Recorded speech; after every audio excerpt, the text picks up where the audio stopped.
This is the Lone Crater YouTube. We hope this video helps. In this video, I will show how to replace ignition coil 2013 Kia Soul, full guide. Start by disconnecting the negative battery terminal and letting the engine cool completely. Remove the plastic engine cover and locate the ignition coils on the valve cover. Label and unplug each coil connector, then remove the mounting bolts.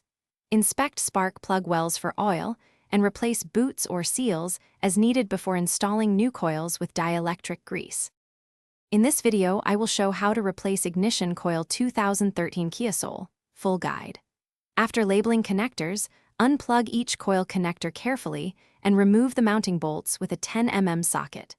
Gently twist and pull the coil straight up to avoid damaging the spark plug. Check the spark plug for wear and oil contamination and clean the well with a shop rag and compressed air if available. Replace any damaged boots or seals before fitting the new coil.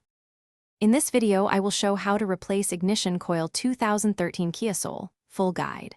Quick recommendation: after a messy coil swap, a Little Tree's black ice will keep your car smelling great and hide garage odors. It's small but mighty and perfect for a fresh commute. If you're enjoying the guide, please subscribe and like the video so I can make more helpful content, and check the description for the link and other deals. Now let's get back to the video. In this video, I will show how to replace ignition coil 2013 Kia Soul, full guide. Apply dielectric grease to the boot, align the new coil over the spark plug, and press down until fully seated. Tighten the mounting bolts snugly but avoid over-torquing. Reconnect each coil connector and double-check all connections. Start the engine to confirm smooth idling and no misfires.